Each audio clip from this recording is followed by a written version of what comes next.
grupo de amigos estavam reunidos na sala com a TV ligada, tomando um cafezinho com queijo fresco e goiabada no final da tarde no interior. Na TV passava um telejornal que estava mostrando uma reportagem sobre leishmaniose visceral. Gabi, mulher, você tá sabendo do par de chifre que Dona Maria deu no seu Francisco? Oxe, mulher, sei disso aí não. Conte Em mais. São José do Rio Preto, o número de Ô, casos peraí, de pessoal. leishmaniose Eu quero ver isso aqui, ó. Esse negócio da leishmaniose que tá vindo aqui na nossa cidade. Vocês sabem esse troço aí? Eu sei desse trem, não. mais grave da doença. Nossa, se eu não me engano, meu tio teve nesse negócio daí. Ixi, o que aconteceu com ele? Com esse negócio que tá me preocupando. Ah, no começo ele tava bem, aí ele começou a ficar meio pior e tal. Começou a aparecer umas bicheiras, umas perebas na pele dele. Aí ele foi no médico, tava bem. Descobriu depois que tava com aqueles HIV, ai, sei lá como é que é. Ixi, mas não era pra estar pior desde o começo, não. Esse negócio da AIDS é mó violento, né? Então, sabe que não, menina? Ele tava bem, aí foi no médico e tal. Descobriu por acaso que tava com esses HIV. Eita. Mas até que ele tava bem, tava bem. A gente tem que ficar Eu preocupada. era pequena, mas não lembro muito não. Mas minha mãe me conta, assim, das coisas que aconteceu com ele. Eita. E ele morreu, foi? Ah, depois acabou morrendo, que aí não se cuidou direito e foi, piorou, morreu. Raquel tinha uma noção muito básica sobre o estado de saúde do seu tio Luiz. Na verdade, a real história é: alguns anos atrás, quando estavam fazendo consultas no hospital,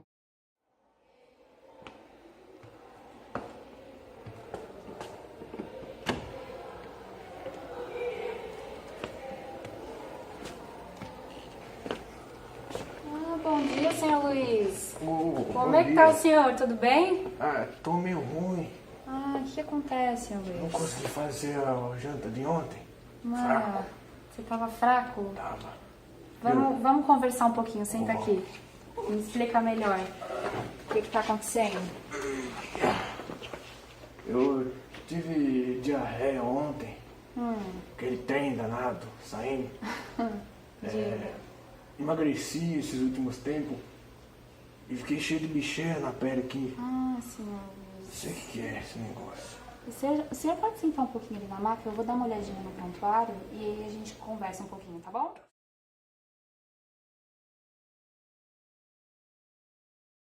Doutora Júlia observa o prontuário e vê que o paciente já apresentou catapora e leishmaniose visceral antigamente, e que fora tratado com antimonial pentavalente e a doença se estagnou. Alguns momentos depois. As feridas doem? Não dói não, filho. Não. Eu vou dar uma olhadinha na sua boca. Só ali. Parece que o senhor tá com um sapinho. Uai, mas sapinho dá só em criança? Então, dá só em criança, mas dependendo das condições, pode dar em adulto e é por isso que eu vou pedir um teste de HIV, tá bom? Tá bom. E aí o senhor fica por aqui, faz o teste e depois você retorna. E a gente vê o que a gente faz, tá bom? Alguns momentos após o teste de HIV, no mesmo dia, a doutora Júlia estava com os resultados em mãos e no seu momento de descanso foi para a sala de repouso, onde se encontravam as outras médicas. Dia difícil? Acabei de pegar um laudo de um paciente que eu pedi o teste de HIV. Esse teste de HIV deu positivo. Só que assim, esse paciente há alguns anos, ele apresentou leishmaniose visceral. Mas ele foi tratado com antimonial pentavalente e provavelmente foi curado. Ou pelo menos estagnou a doença. Só que assim, ele voltou para o hospital com várias feridas na pele. E como deu positivo para HIV, eu tenho quase certeza. Só não vou falar que tenho certeza porque tem várias vezes que ele está com ou histoplasmose ou com herpes zoster. Então acho que eu vou pedir uma biópsia só para confirmar isso aí. Ok, ele pode ter isso também. Só que ele também pode ter uma coinfecção de leishmania e HIV. Porque o seu paciente está apresentando sintomas atípicos. E em base em alguns artigos, a gente sabe que o parasita ele pode chegar no sistema nervoso central, no sistema digestório ou até mesmo na pele, como apresenta o seu paciente, tendo uma reativação da doença. Pode ter ativado, ou ele pode estar infectado com duas espécies diferentes de leishmania. Mas por que você sabe? Porque aqui em São José, nos últimos meses, aumentou muito o número de casos de leishmaniose cutânea difusa. Bom, então de qualquer forma eu vou pedir a biópsia, vou pedir também para ver a diferença das espécies de mastigota e E aí, qualquer coisa, eu digo como é que foram os resultados. Após a discussão das médicas, tio Luiz voltou ao consultório. Uma eternidade depois. Pode entrar. Tudo bem, seu Luiz? Tá cansado? Tá cansado? Fiquei o dia inteiro aí no médico, né? No hospital. No hospital, fazendo Exame. E o senhor tá se sentindo, tá muito debilitado, tá muito moado? Tô muito amoado. Não, a gente tem que conversar um pouquinho sobre esse teste aí, hein? Você viu que deu positivo, não Deu viu? positivo. Então, o que acontece? Seu teste de HIV deu positivo. E aí, nós provavelmente vamos ter que partir para internação, porque o senhor está muito debilitado, muito desidratado. Enquanto você fica internado, em observação, nós vamos fazer uma biópsia de emergência para ver quais que são as causas dessas lesões, porque eu desconfio que pode ser um fungo, um vírus ou qualquer outro parasita, mas eu vou fazer essa biópsia, vou pedir essa biópsia no caso, e a gente toma outras providências, tudo bem?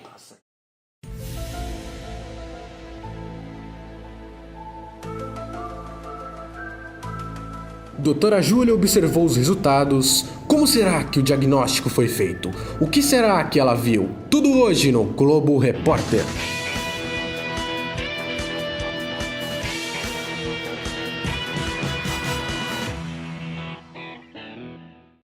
Faremos agora o detalhamento do diagnóstico do tio Luiz.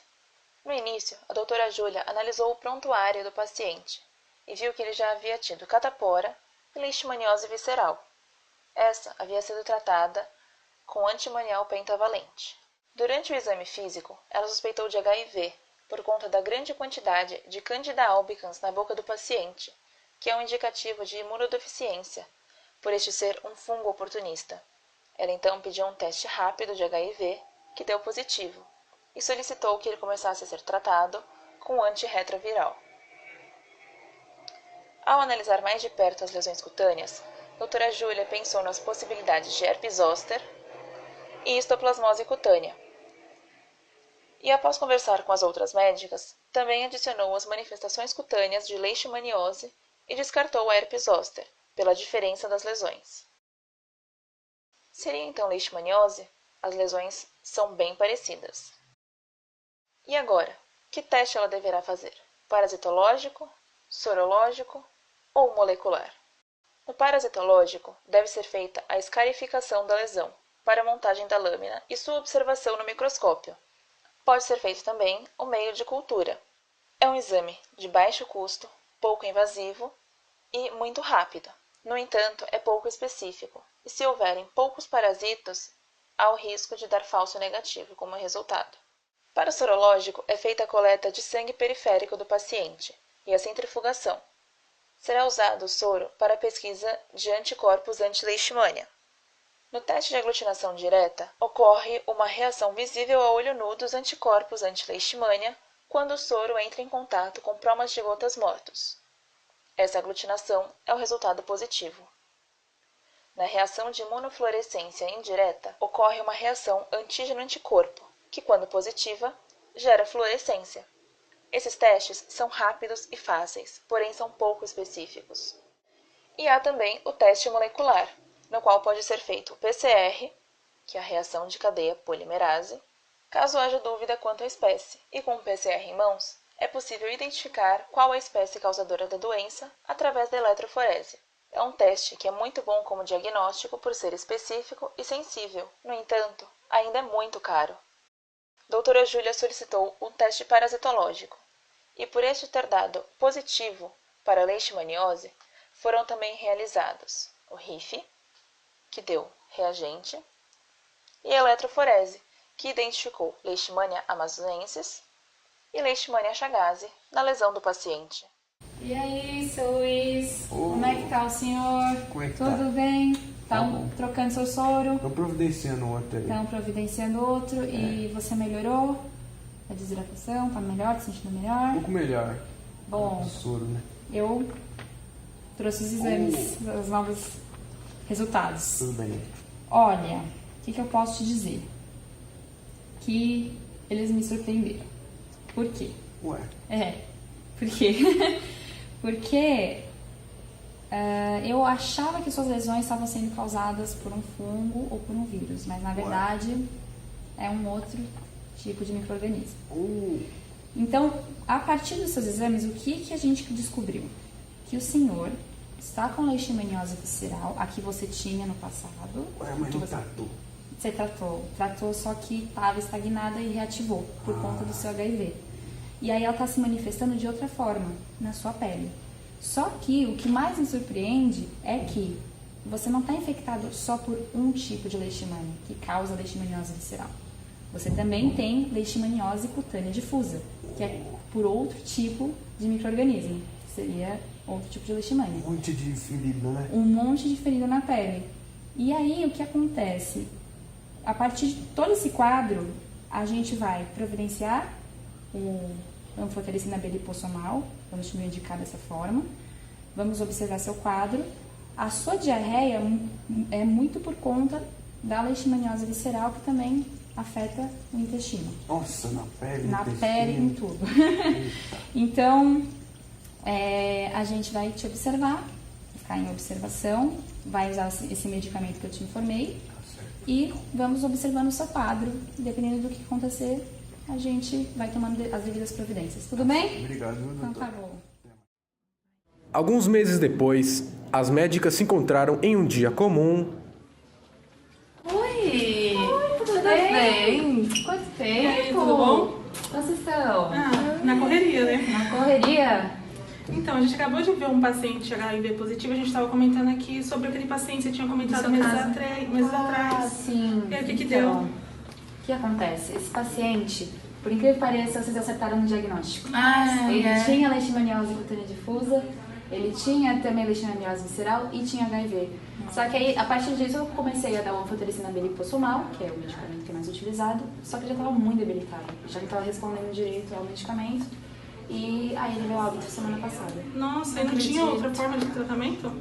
Então, você acredita que eu tava olhando um artigo sobre isso? Fiquei tão intrigada com o assunto que eu comecei a olhar um artigo sobre tratamento de leishmaniose com fruta cítrica. Nossa. Com fruta cítrica, dá só uma olhadinha. Nossa. Nessa cena, podemos observar uma comparação de dois macrófagos recebendo substâncias diferentes num teste in vitro. O macrófago número 1 está infectado por protozoários de Leishmania amazonensis e, ao receber antimonial pentavalente, isso acaba por não matar os protozoários intracelulares, pois eles apresentam resistência. Já o macrófago número 2, infectado pela mesma espécie de Leishmania, recebe a substância 2-hidroxiflavonona, presente em frutas cítricas, que nessa encenação é representada pelo suco de laranja. Esses macrófagos podem acumular níveis mais elevados de 2-HF e, por consequência, isso exerceu um efeito pronunciado principalmente em promastigotas intracelulares, terapia anti-leishmanial. É interessante analisar a ação da substância 2-HF, pois em um futuro próximo podemos intensificar as discussões referentes a tratamentos para outros tipos de leishmania, como a Chagas, e em pacientes com uma co-infecção.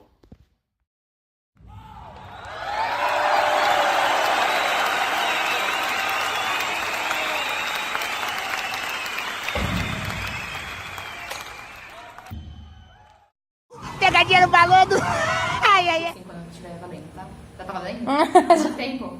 Não, 10 segundos. A 10 segundos já tá valendo. Tá ótimo. Então, vamos lá. A gente tenta trabalhar isso em forma de sessões, entende? Então, por exemplo, eu que era profissional arrogante nesse sentido, eu mostrava o quê? Quase certeza, na pele, é um fungo, é epizóster. E aí vem ela e fala, não, mas pode ser X. Não, aí vem a Gabi e fala, não, pode ser Y. Entende? E aí isso fez com que eu olhasse, entendeu? Eu necessitei de pessoas me falando isso. Eu não quero esse tipo de profissional, eu quero um profissional que saiba já sentar e falar, não, pode ser isso, não pode ser aquilo, não, porque ele tinha leishmaniose visceral, pode ser isso, pode ser o fungo? Pode ser a epizóster? Pode, porque teve catapora. Pode ser leishmaniose visceral, leishmaniose cutânea difusa? Pode. entende? Mas eles têm que saber olhar. Então a gente não pode simplesmente, pelo nosso senso comum de o paciente tem HIV, tá com uma lesão na pele, é óbvio que vai ser isso. Não é tão óbvio assim. A gente tem que ser um profissional que amplie o nosso olhar para pensar, putz, será que é isso mesmo? Mas e se não for?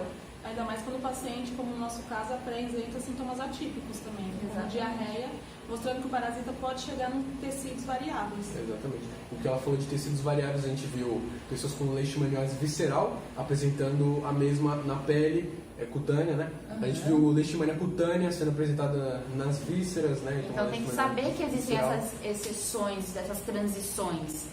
A gente precisa de um profissional que saiba entender que existem outros mecanismos, que saiba se informar. E, por exemplo, o meu caso, que eu era médica, se eu não tivesse talvez conversado com as outras duas médicas, será que meu diagnóstico não poderia ter sido afetado por isso? E querendo ou não, isso é uma informação a mais no seu repertório. É algo que você está se interessando mais. Eu estou buscando outros meios para poder falar, olha, tem outras formas, tem novas formas de serem tratadas, no caso da leishmaniose. Estão surgindo novas formas, né? E isso melhora ela como profissional também. Sim, melhora como nós... Exato. Porque aí eu sou um profissional que sei olhar e sei adicionar informações ao meu repertório. Então, se eu sei fazer tudo isso, eu possivelmente consigo me salvar vidas. É isso.